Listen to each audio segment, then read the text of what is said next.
نبی صلی اللہ علیہ وسلم کی زوجہ محترمہ حضرت عائشہ رضی اللہ تعالیٰ عنہ سے روایت ہے کہ حضرت بریرہ رضی اللہ تعالیٰ عنہ ان کے خدمت پہ حاضر ہوئی جبکہ ان کی مکاتبت ہو چکی تھی۔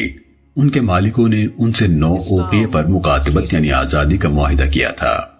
ام المومنین رضی اللہ تعالیٰ عنہ نے انہیں کہا اگر تمہارے مالکوں کی مرضی ہو تو میں پوری رقم ایک ہی بار ہی ادا کر دوں بشرطے کہ ولا کا حق مجھے حاصل ہو۔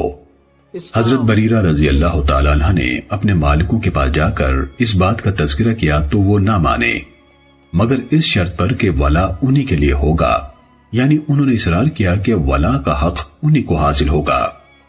ام المومنین حضرت عائشہ رضی اللہ تعالیٰ عنہ نے رسول اللہ صلی اللہ علیہ وسلم کی خدمت میں یہ معاملہ پیش کیا تو رسول اللہ صلی اللہ علیہ وسلم نے فرمایا معاہدہ کر لو۔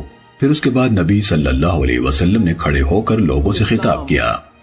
اس میں اللہ کی حمد و ثنا کے بعد آپ نے فرمایا کیا وجہ ہے کہ کچھ لوگ ایسی شرطیں لگاتے ہیں جو اللہ کی کتاب میں نہیں، ہر وہ شرط جو اللہ کی کتاب میں نہیں وہ کالعدم ہے، اگرچہ 100 شرطیں ہوں۔ اللہ کی کتاب سچی ہے اور اس کی شرط زیادہ مضبوط ہے جس پر عمل کرنا ضروری ہے، ولا اس کی ہوتی ہے جو رقم ادا کر کے آزاد کرے۔ سنن ابن ماجہ حدیث نمبر 2521۔